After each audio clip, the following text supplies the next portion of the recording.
Olá, sejam muito bem-vindos ao Privacy Leaders, o podcast da Privacy Tools, para quem lidera, respira e transforma o mercado de privacidade no Brasil. E hoje nós temos aqui uma pessoa muito especial. Eu gosto já de, no princípio, Cris, e quebrando o protocolo, eu diria que ela é uma amiga, e mais do que isso, uma grande parceira da Privacy Tools, e é uma honra para mim te receber aqui. Mas deixa eu contar para os nossos ouvintes, para quem nos segue, quem é essa super mulher que eu tenho o prazer de entrevistar. Então, Cristina Maia é DPO, já foi DPO em diversas empresas como Equals e Links, mestre em Direito e Inovação, com especialização em Engenharia de Software, Administração em Banco de Dados, Data Analysis e Perícia Forense aplicada à Informática. Uau, gente! É ela que está aqui com a gente e a gente vai conversar muito aqui. Então, Cris, que prazer, que honra. Seja muito, muito bem-vinda. Obrigada, Aline, pelo convite, pela Privacy, a gente estar aqui hoje, podendo falar um pouquinho de privacidade, né, dessa carreira, dessa nossa história de vida e um pouco do debate do que é privacidade hoje no mundo. Legal. A Cris que veio do Rio de Janeiro para pegar um friozinho e uma chuvinha aqui no sul. Então, bem-vinda aí para curtir com a gente. A gente vai começar com um quadro muito fácil aqui. Quem é a Cris no mundo, no mercado de privacidade, né? E para começar essa conversa, eu quero que você me conte um pouquinho de como foi essa chegada no mundo da privacidade. Foi algo que você decidiu trabalhar, que você planejou, que você construiu essa carreira? Ou foi a privacidade que bateu a sua porta e disse, bora lá, Cris, que a gente precisa de ti para fazer as mudanças que o Brasil precisa frente a esse novo segmento? Posso dizer que a privacidade bateu a porta, né? Eu brinco que foi uma evolução do patinho feio para o patinho bonito. Meu início de carreira, eu fiz desenho industrial e aí eu dava aula de programação, web de desenvolvimento front-end. Trabalhei um pouco na parte de desenvolvedora e aí eu fui para o direito, na parte de compliance, e trabalhei um pouco com essa área, mas nunca deixei o lado técnico de segurança, que eu já andava por esses meios, já estudava, já tinha algumas certificações nessa área de segurança, privacidade, programação segura. E aí, quando chegou a LGPD, como eu já atuava nas duas áreas, meio que o patinho feio, que era aquela advogada que fala de tecnologia, que coisa estranha é essa, ou de tecnologia que fala de direito, pessoa meio estranha, passou a ser um patinho bonito. E a gente começou a trabalhar mais com a questão de privacidade. E aí eu trabalhava um pouco também com um pouco do Marco Civil da Internet, GDPR, que já vinha antes, né? Umas questões de orientação de segurança aplicada e fazendo a ponte aí de tradução, vamos falar assim, das duas linguagens, do modo operacional, do vamos colocar na prática para os desenvolvedores, com o que estava vindo nas legislações. E aí essa conexão dos dois mundos acabou me estimulando e me jogando para o lado da privacidade e comecei a trabalhar mais nessas áreas. Que legal, ou seja, aquilo que a gente sempre fala, né? Privacidade, direito, TI. Onde que a gente coloca isso, né? Você já tinha o pacote pronto, completo. Você já era aquela profissional, poxa, conheço muito de tecnologia, conheço direito, já atuei em diversos projetos, estou pronta para assumir esse negócio novo que está surgindo aí, que vai mexer com todas as empresas. Estava pronta, é isso, Cris? E já começava a ter, assim, uma questão de consultoria mesmo antes. As pessoas perguntavam, porque como tinha o conhecimento e já tinha, entendo disso para mim, como é que isso vai me afetar na minha empresa? Lá de trás, eu acabava auxiliando nesse entendimento. E aí foi meio que natural a evolução. Trabalhando um pouquinho no passado, trabalhei um pouco na Federação das Indústrias, e aí peguei todo o processo e o projeto de adequação, e depois eu fui para Stone, para Lynx, e trabalhar em outras empresas. E aí, no meio do caminho, antes dessa mudança, eu ainda trabalhei um pouquinho ali de consultoria com algumas empresas. Então, teve toda essa evolução aí no campo de privacidade e segurança, um pouquinho. E pegando esse gancho, né, que você já vinha transitando, vamos chamar assim, nas duas áreas, um pouco TI ou muito TI, um pouco menos direito ou muito direito, enfim. Em algum momento, você já chegou a se deparar com algum projeto que você precisou remodelar, recomeçar, enfim, replanejar? E se aconteceu, como foi esse processo na tua vida? Então, cada empresa ela tem sua peculiaridade, mas eu acredito que de desafio assim no mercado, principalmente quando você está numa empresa que atua mais como operadora de dados, a visão tem que mudar um pouco. Então, quando você está num âmbito de consultoria, a gente vê muito as empresas que fazem consultoria, né? Os colegas que fazem consultoria, eles focam muito como controlador de dados. Ah, questão de gestão de consentimento, questão de gestão das bases legais. E quando você vai para uma visão de operador, esse olhar ele tem que ter uma curiosidade um pouco diferente.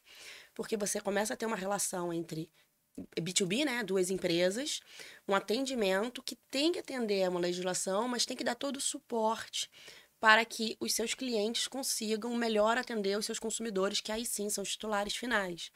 Então, essa remodelagem do pensar, de como atuar, de evidências, o que fazer, como fazer os registros, a documentação, ela é muito importante. Aí, quando eu comecei a pegar algum tipo de atuação nessa parte, aí sim você tem que ter remodelar esse pensamento. Cris, e dando continuidade aqui, hoje, dentro da governança corporativa, nós temos um elemento a mais para considerar no monitoramento e na mitigação de riscos. E fatalmente você já sabe qual é, né? Duas letrinhas e está na boca de todos: inteligência artificial. Antes, a identificação de riscos ela era baseada exclusivamente na experiência e no conhecimento humano. Agora, a IA, e a gente já sabe disso, é capaz de processar grande volume de dados e, mais do que isso, é capaz de antecipar problemas. Olhando para o mercado de 5 anos atrás, como você avalia que as empresas e os DPOs eles estão lidando com esses avanços? E a IA já faz parte da governança? Eu acredito que estejamos ainda no início de assim, num âmbito global, estamos investindo mais em A. No âmbito brasileiro, a gente ainda está engatinhando um pouco, estamos um pouco discrepante do restante do mundo. Isso, por um lado, pode ser visto positivamente, pois a gente está sendo mais cauteloso numa atuação. Contudo, a IA ela tem seus lados bons, né? Você pode utilizar para uma análise de risco mais aprofundada, altos volumes de dados, mas toda essa preparação ela tem que ser pensada. Então, quando a gente fala de IA, aqui na parte de governança, temos que pensar também na maturidade e em como a gente vai acompanhar o uso dessa nova tecnologia. E aí, aqui na academia, você vai ter duas vertentes, né? Você vai ter aquela vertente que fala, novas tecnologias têm que ser impedidas, têm que ser reguladas antes de acontecer. E a gente sabe que a tecnologia não funciona assim. A legislação ela anda mais devagar do que a própria tecnologia. E, por outro lado, tem os entusiastas que vamos acontecer, depois a gente vê as consequências, que também não é das melhores recomendações. O ideal é a gente ter aí um equilíbrio dos dois lados. Toda tecnologia aplicada, ela vai ter consequências positivas e negativas que têm que ser acompanhadas e tem que ser sempre visto a melhor forma de documentação, de ética, de utilização. E se há um desvio, a gente conseguir corrigir o desvio a tempo. Então, na parte de IA, quando a gente fala de IA, a gente tem que lembrar dos tipos, né? A gente não tem só IA generativa, aquela do deep learning, autoaprendizado, mas a gente tem outros tipos. E a nossa legislação de privacidade, ela traz, decisões automatizadas têm que ter uma explicabilidade, tem que ter uma cadeia decisória. Isso, se a gente for levar ao pé da letra, o que está ali escrito, é inviável, dependendo da tecnologia. Mas o que a lei quer trazer com isso? Ela quer uma explicabilidade, ela quer entender como se chegou a uma decisão para que evite uma atuação prejudicial, de alguma forma. Prejudicial no sentido, dentro de uma ética, dentro de uma moral daquele país, daqueles entendimentos legais de que aquilo seria uma discriminação ilícita. E aí eu gosto de separar assim, o que é discriminação lícita de ilícita, porque quando você separa o joio do trigo, você está discriminando de alguma forma, na lógica. Não quer dizer que aquilo seja ilícito.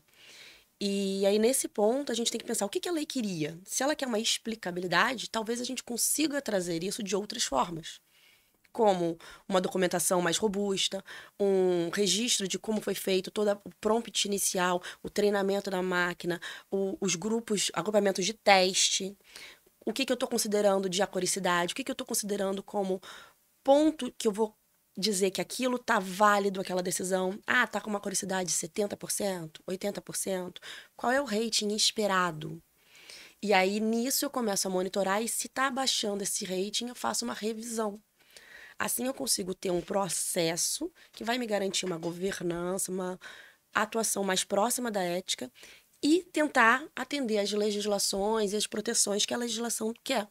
Sem, no entanto, a gente levar tão ao pé da letra de, não tem como eu te dar a cadeia decisória, porque isso é um deep learning, então não vou fazer nada. Então, não é também para este lado. Que desafio que nós temos diariamente, né? Dentro de todos os negócios que a gente tem aí para ajudar, enfim, transformar esse conceito que é fundamental, que é a privacidade, e evidentemente ainda mais frente à inteligência artificial. Mas agora vamos para o próximo, uma próxima pauta que eu brinco, que é um exercício quase de futurologia. Vamos falar um pouquinho de tendências, e eu quero começar perguntando para você, Cris, acerca da Autoridade Nacional de Proteção de Dados, a ANPD, aqui no Brasil. Desde que a Lei Geral Privacidade e Proteção de Dados entrou em vigor, quais são os avanços, né, que te chamou mais atenção no trabalho deles? E na tua opinião, Cris, você percebe que a fiscalização, ela está evoluindo na velocidade esperada? A gente tem aí alguns ajustes ainda por fazer. Qual é a tua opinião frente a tudo isso? Nesse ponto, Aline, acho que a gente tem que puxar um pouquinho da história. Se a gente compara muito nesse ponto com a GDPR, com a atuação na Europa. Só que na GDPR, a gente teve a Diretiva 95. Teve uma época de adaptação das empresas de 95 até o GDPR realmente entrar, e ainda teve um prazo, sem ter sanção, até começarem as sanções do GDPR. Na LGPD, não. A gente teve aquele período de 2 anos de adaptação, 2, 3 anos, até as sanções começarem a entrar em vigor. E nós não temos tanta cultura de privacidade quanto tem na Europa. Então, esses 2 fatores eu acho que são essenciais quando a gente vai fazer uma análise nesse sentido. Por quê? A ANPD, ela é uma agência nova, está iniciando uma fiscalização, começou com uma atuação mais de conscientização, ela mesma está tendo que se estruturar. Então, se você pensa que é uma agência reguladora que adquiriu profissionais, né, que eram do governo de outras áreas, para atuar numa temática nova, sem um parâmetro, sem uma referência anterior, está tendo que fazer parcerias, convênios com outras agências, inclusive a espanhola, recentemente, entre outras, para pegar esses parâmetros, adequar a nossa realidade brasileira e lembrar que tanto a população quanto as empresas brasileiras, a gente não tem esse histórico todo de tempo de adequação de privacidade. Então, é um pouco engatinhando, um pouco de mais devagar a evolução das empresas e da própria conscientização da importância dos dados para a nossa população. Se você pergunta para qualquer pessoa da população, hoje elas começam a se conscientizar um pouco mais da importância dos seus dados. Mas até 5 anos atrás, as pessoas davam seu CPF, seus dados para qualquer pessoa e não perguntavam o motivo, como seria usado. Isso não passava nem pela consciência. Simplesmente forneciam. Então, essa conscientização também é uma evolução da população brasileira. Então, aí a gente fica com o seguinte dilema. A ANPD, ela tem todo esse papel de conscientizar, de orientar e trazer pontos mais técnicos para as empresas. Não adianta eu cobrar se eu não trouxer para uma realidade brasileira, indicando quais são as orientações esperadas de atuação das empresas. E, ao mesmo tempo, começar uma questão de sanção, mas sem ultrapassar. Porque só sancionar, você vai acabar afastando o mercado, afastando a proximidade das empresas de uma atuação mais consciente e da própria população. E você não sancionar, você perde a sua credibilidade. Então, eles têm esse grande desafio, que é orientar e sancionar na medida certa. Na resolução da ANPD sobre sanção, eles trouxeram um escalonamento de sanção, prevendo inclusive uma questão de advertência, orientação e, posteriormente, numa reincidência e eventual sanção. Essa previsão do regulamento da ANPD eu achei muito interessante e salutar nesse caso, porque permite que haja que a população veja que há uma atuação de fiscalização, mas que ao mesmo tempo a sanção ela vai ser gradual, de acordo com as necessidades e de acordo com os danos apresentados a seus titulares e formas de remediar e de corrigir. Evidentemente, a gente tem aqui um caminho longo e parte, né, da mudança do hábito também dos titulares e, igualmente, um aculturamento, né, eventualmente até mais severo por parte das empresas frente a esse cuidado que nós temos que ter, né? E eu costumo sempre falar que hoje o nosso principal ativo são os dados nas companhias, né? Estamos vivendo o que a gente chama de economia digital e, portanto, precisamos cuidar do nosso principal ativo. E aí, quando a gente fala, e dando sequência aqui, Cris, vamos falar um pouquinho sobre maturidade, mas maturidade olhando, né, para o nosso contexto Brasil, frente à proteção de dados. Quais os setores, tá, na tua opinião, que hoje ainda estão um pouco resistentes ou estão iniciando aí um processo de governança de privacidade? Um dos setores que eu vejo assim um pouco resistente é a parte de venda de imobiliário. Eles ainda usam um pouco excessivamente os dados pessoais sem tanta cautela. Talvez por um histórico de atuação em que se passavam-se listas e listas para corretores independentes entrarem em contato com os dados rodando entre as empresas, e é isso, você vai ter que ter uma mudança de cultura daquele setor para uma atuação mais consciente. No campo da saúde, você vê que já é um campo mais consciente, até porque eles eram um campo mais... Os campos mais regulados, né? Assim, saúde, eles... era mais regulada, a parte financeira é mais regulada, então eles são mais conscientes por necessidade, mas aqueles menos regulados e que sempre trataram muitos dados, campo de marketing, também está tendo que ter uma adaptação maior de cultura, que nem você trouxe, né?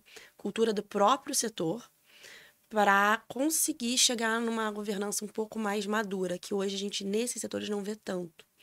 Entre outros setores que tratam dados, mas não têm essa consciência. A gente escuta muito, mas eu não estou tratando dado.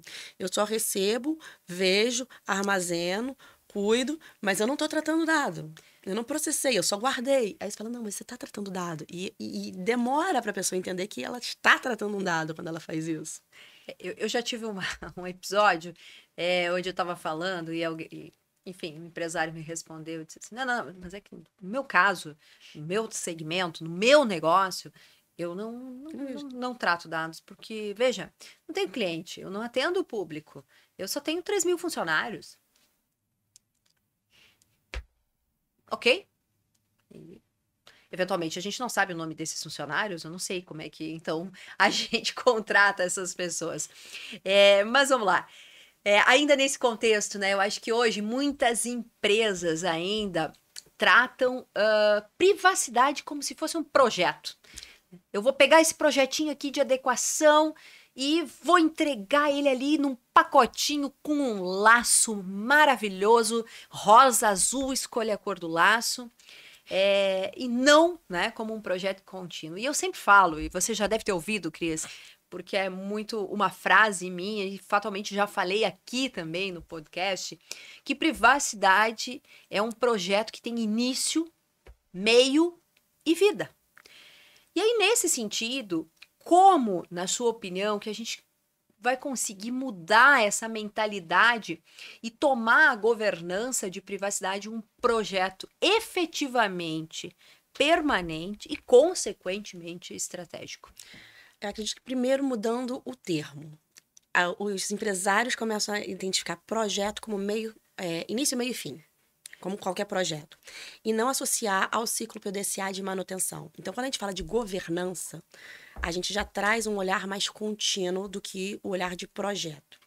O projeto ele pode ser inicial, de implementação de um programa, mas o programa em si, depois que você implementa, ele tem que ser vivo. E para ser vivo, ele vai ter que sempre ser aprimorado. E aí você vai falar de uma governança de um programa de privacidade, de compliance, de ética. Qualquer programa que você tem, inclusive de gestão, o gerenciamento de IA ou de inovação numa empresa, tudo isso são programas vivos. E é engraçado você trazer esse tema que uma vez, fazendo consultoria há muito tempo atrás, logo no início, assim, da implementação da LGPD, me perguntaram, mas como é que eu instalo a LGPD? Como é que eu faço, assim, essa Vem num CD. implementação? Vem num E aí você pensa assim, CD. não é isso. A gente vem num CDzinho. Você vai lá dar next, next, next, Vai, finish. não é assim que funciona. Facinho. Então, a gente tem que ter essa consciência de governança. Da mesma forma que tem o ESG, da mesma forma que a gente teve a Lei Anticorrupção, que é um programa de compliance, um programa anticorrupção, em que é uma gestão de processos, riscos, medicações, inclusive ferramentas que vão evoluindo, e aí você vai aprimorando todo esse ciclo. A gente tem que ter o mesmo pensamento para a privacidade. A privacidade, ela não é por si só, ela não anda sozinha, ela vai ter que andar sempre com segurança. E se anda com segurança, há uma evolução tecnológica, há uma avaliação de risco, acompanhar esse risco. E quando a gente fala de risco, a gente está falando de mitigação do risco. A gente não está falando de você não passar o risco. Todo mundo que acorda de manhã está no risco de viver, de morrer, de tropeçar. Isto é a vida. A mesma coisa em qualquer programa. Um programa você vai lidar com riscos dentro da sua realidade daquela empresa. E aí, com isso, você tem que manter esse programa vivo. Então, não adianta eu criar toda uma documentação, contratos, cláusulas, programa, normativas internas, se eu não checar que aquelas normas estão realmente ocorrendo na prática, sendo operacionalizadas, sendo executadas e sendo aprimoradas no dia a dia, para que funcionem. Porque senão você só vai ter um documento. E aí, só com documento, você não atende a principal função da LGPD, que é efetividade do programa, para trazer aí sim as benesses, os descontos e até um olhar mais cauteloso, mais beneficente da NPD numa eventual fiscalização. Então, para que isso aconteça, a gente tem que mostrar a efetividade do programa. E a continuidade do E a negócio. continuidade. Porque no final do dia, eu particularmente costumo olhar para as marcas e como elas estão cuidando. E isso para qualquer circunstância. E aí você vai me responder, sim, Aline, você trabalha nesse segmento, evidentemente que você vai ter esse olhar.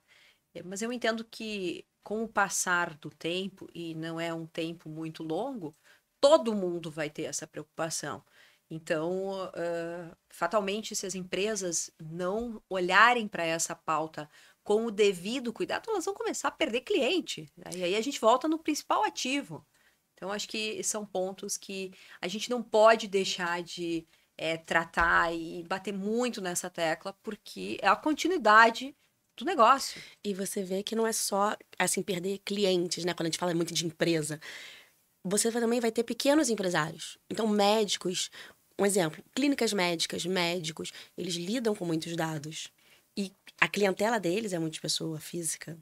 E se eles não começam a ter um olhar mais atento, eles também podem, sim, se enquadrar aqui. Não estou falando de grandes produções, mas ter um olhar de governança, segurança, autorização para pequenos negócios também influencia. E aí você vai ter essa tríade, né? A empresa que perde clientes, os clientes que, no caso, podem ser médicos, podem perder outros clientes, e também a questão de relacionamento. Às vezes fala, mas eu não lido com o meu cliente direto, eu não lido com o consumidor, mas você presta um serviço para alguma empresa. Nesse prestar serviço, essa empresa precisa te cobrar um compliance dentro de privacidade, vai querer ver que você está em conformidade, porque ela é cobrada do cliente dela. E aí a sequência vai seguindo, né? Todos vão ter que entrar em conformidade ou ter esse olhar mais atento. Perfeito. Agora sim, nós vamos para futurologia, Cris, e é muito legal falar sobre isso, né? E evidentemente, quando a gente fala, né, sobre cenários futuros, né, o papel da privacidade no mundo digital, a gente não pode esquecer desse novo ingrediente que está sendo falado diariamente em todos os lugares, que é o quê? IA, né?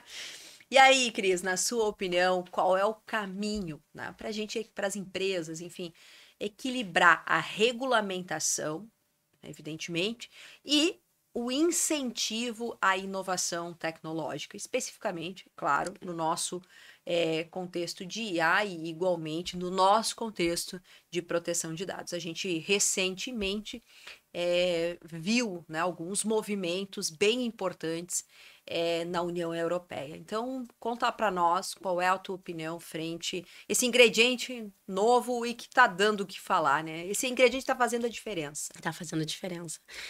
A chance de você inovar e aumentar uma produtividade, aumentar uma economia em algum processo com a utilização dessa nova ferramenta. Mas nesse ponto, a gente tem que pensar em... Vou te chamar aqui de 2 pontos principais. O primeiro deles, não hipervalorizar a máquina. Então, quando a gente fala de decisões automatizadas, decisões por IA, a gente tem uma tendência, pelo menos aqui no Brasil, é de... mas foi a máquina que disse, foi o sistema que disse. Por que você chegou a essa decisão? Foi a máquina que disse. Não é porque a máquina disse que está 100% correto. Então, é importante você sempre verificar, confiar, mas não confiar 100%, sabe? Verifique, cheque, veja se estão os parâmetros corretos, se teve algum questionamento, preveja a possibilidade de questionamento daquelas decisões ou daquelas informações que são emitidas, cheque a fonte, porque nem sempre o que aquela máquina vai predizer vai ser 100% correto. Às vezes você vai ter um viés, às vezes você vai ter um detalhamento tão aprofundado que você vai poder chegar a uma conclusão equivocada. Então, a gente tem aí, por exemplo, o paradoxo de Simpsons, que é uma questão que existe quando você tem vários dados e você vai coletando e aprofunda tanto e você pode acabar chegando a uma conclusão equivocada pela linha de dados que você está utilizando. E a gente tem que tomar cuidado com esse tipo de coisa, principalmente para os tomadores de decisão. Então, no uso das novas tecnologias, isso serve para qualquer nova tecnologia, observe, questione e lembre de checar as fontes e será que realmente esta é a melhor decisão, mais humana? Lembrando que é uma máquina, né? Esse é o primeiro passo. O segundo passo é pensar em toda a documentação, nas estratégias de gerenciamento de IA, de governança de IA e principalmente dessa questão de explicação e documentação. Mas não tem legislação no mundo suficiente. Tem aqui o nosso marco legislativo agora aqui no Brasil, mas ele traz muito princípio, não traz muita operacionalização.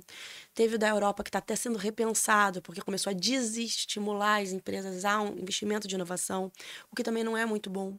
Quando você desestimula a inovação, você desestimula uma evolução, o que, ao meu ver, a gente não chegaria onde chegou hoje se a gente não tivesse tido essas evoluções, seja do micro-ondas, seja da lâmpada elétrica, seja o que for. Tudo isso são tecnologias que no início não se sabia se era nocivo ou não.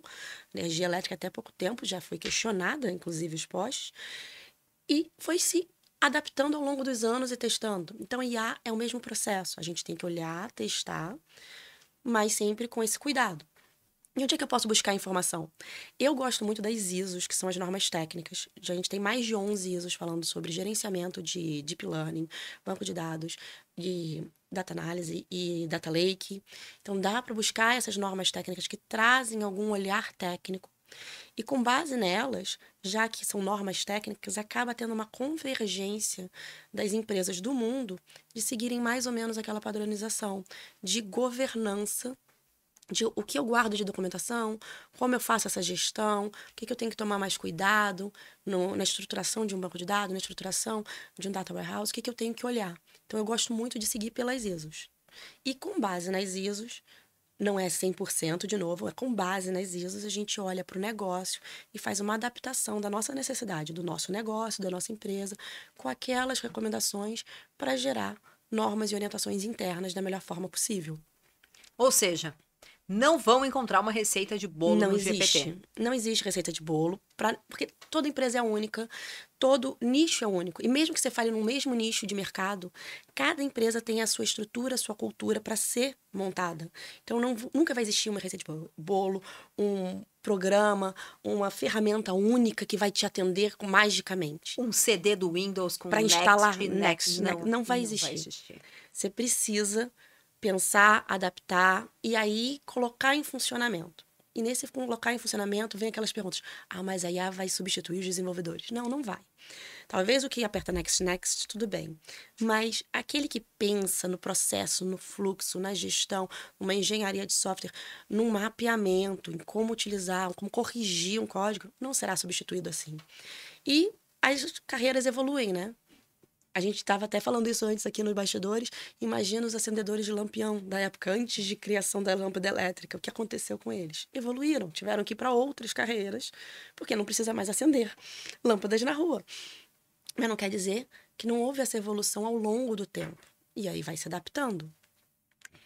Muito bem. Seguindo ainda nessa pauta de privacidade, hoje as pessoas, nós, vivemos um paradoxo. A gente quer o respeito à nossa privacidade, ao cuidado com os nossos dados, mas em troca a gente compartilha os nossos dados porque é uma conveniência. Eu quero cada vez mais ter um serviço personalizado, eu quero cada vez mais ter uma economia de atenção. E aí, quando a gente olha para esse cenário, como que a gente vai construir, né, uma cultura de privacidade, porque a gente mesmo está trocando, a gente que vai lá alimentar e dizer assim, olha, eu estou alimentando todos aí esses grandes players em troca, né, de consumir menos tempo no meu dia a dia. Então eu seto os meus filmes, né, eu compartilho voluntariamente. Como que a gente aos poucos, né? E a gente estava brincando do bebê CEO, né? Eu mostrava há pouco para a Cris aqui das redes sociais, que é muito legal essas brincadeiras, e a gente falava, inclusive, do nível de detalhe na fala, né? Na expressão e tudo mais. No entanto, quantas pessoas fazem isso? Eu só tô brincando aqui, tá tudo bem, eu vou brincar aqui com todos os meus filhos, eu tô brincando aqui. No final do dia, a gente tá alimentando a IA e tá sendo aí, tá alimentando de maneira, né, bastante, com bastante força, né? E é para onde tá indo, o que tá sendo feito, como que tá tudo isso. Então, acho que legal a gente discutir um pouquinho desse paradoxo, quando eu quero privacidade, mas eu também quero conveniência. E aí eu vou te trazer uma nova pergunta. O que é privacidade? Porque a privacidade ela vai estar num contexto de aceitabilidade da sociedade, do aceite social. Então, quando a gente traz assim, eu quero privacidade, o que hoje a gente considera como privacidade, há tempos atrás não era considerado privacidade.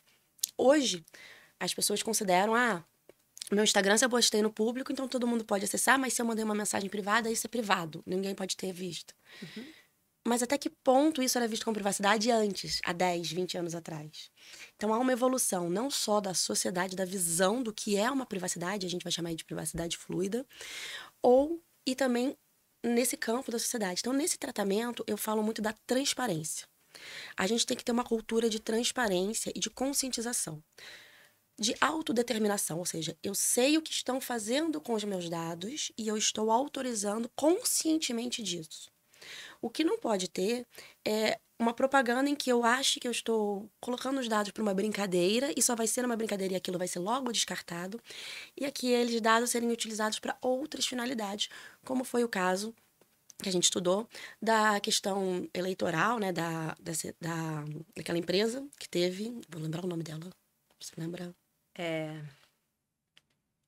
Analytics, exatamente, da Analytics, ou o caso da venda de íris, que estavam vendendo dados de íris para coleta, mas não explicavam exatamente qual era a utilidade daqueles dados. Então, a questão da transparência é fundamental em como será utilizado e que não seja utilizado para fins que não foram informados ou que não serão próprios para aquela finalidade ou para a finalidade desejada daquele titular.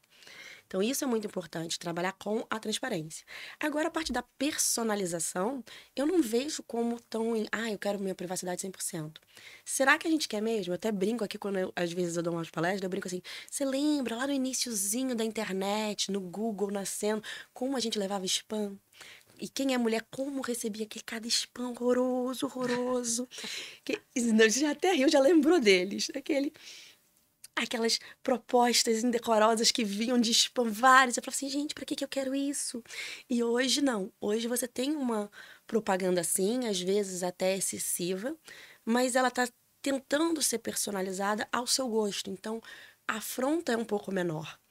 E aí, como a gente evita isso? A gente evita controlando o que eu quero ou não expor nas redes, o que eu quero ou não cadastrar, e eu entendendo por quanto tempo esses dados vão ficar armazenados, compartilhados ou utilizados pelas empresas. Então, toda a questão volta-se à questão da transparência. A gente teve casos aí de empresas sancionadas, aí falam, porque não podia usar um determinado dado. Não é que não podia usar um determinado dado, é que utilizaram sem dar a transparência devida, sem dar a explicação correta de como seria utilizado. Então, o jogo tem que ser limpo para todos, inclusive para os titulares. Quero, não quero, necessito, não necessito desse dado e por que estou pedindo. Então, se todo mundo jogar limpo, com a transparência, a tendência é a conscientização aumentar. Fantástico. E vamos falar da profissão do futuro, na minha opinião, tá? Mas é a minha opinião e a entrevistada aqui é você. Em relação à profissão de DPO, como você enxerga que ela deve se transformar nos próximos anos? E você acredita que, evidentemente, aquelas duas letrinhas que a gente falou bastante hoje aqui, né? Nós teremos algo mais definido, especializado frente à IA? Teremos algo voltado para a inteligência artificial? Qual é a tua opinião frente a isso? Eu creio que sim. A tendência é ter algo mais especializado para IA, mas vamos chamar aí um gestor de IA, uma parte de governança de maturidade de IA. Já se fala um pouco de governança de maturidade de IA.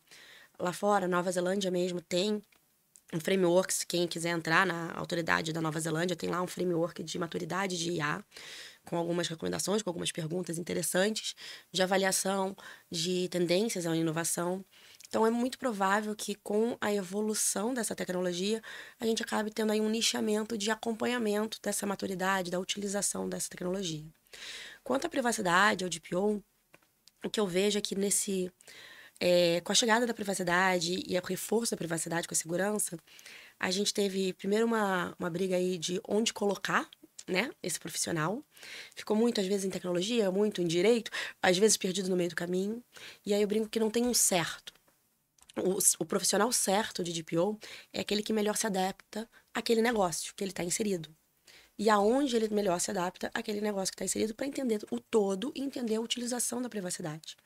Mas um ponto em comum, de qualquer forma, é que este profissional ele tem que ter conhecimentos tanto jurídicos quanto tecnológicos. Se ele tiver mais para um lado e menos para o outro, é melhor que trabalhe em dupla, que tenha aí um substituto que supra as suas necessidades, porque é um campo muito multidisciplinar. E quanto mais a gente trabalhar em negócios voltados a tecnologias, a soluções digitais, a gente vai ter que ter um olhar mais tecnológico. Então não adianta ser só jurídico, ou só RH, ou qualquer nicho que seja. Vai ter que sempre ter uma multidisciplinariedade aí. E aí a recomendação é, se você é formado numa linha, procure estudar outra e vice-versa, para se tornar um profissional mais completo. Entender não só as limitações legais, mas também as limitações tecnológicas aplicadas a cada caso. Fantástico. Estamos chegando ao fim desse podcast e para fechar o nosso programa, Cris, eu gostaria de fazer aqui com você um challenge do DPO. Topa? Topo. Legal. Como é que funciona? Eu falo uma situação, um tema que faz parte do dia a dia, da vida do DPO, e você me traz a primeira palavra que vem à cabeça. Combinado? Combinado. Bora? Bora. Uma característica indispensável para um DPO estratégico. Adaptabilidade. Legal. Futuro da profissão do DPO no Brasil passa por? De novo, eu vou ter que usar a mesma palavra, uma adaptação a duas carreiras. Legal. Conformidade é? Fazer o certo, fazer o que é o justo numa determinada situação. Um ponto que ainda pode ser aprimorado na profissão de DPO. A separação da visão técnica do DPO de um gestor de privacidade. isso são visões que a IAPP traz, ou lá fora traz, eu vejo como muito salutar. Muitas vezes o DPO e o gestor, eles estão misturados na mesma pessoa, e aquele olhar de defender a empresa e defender a área técnica acaba se misturando.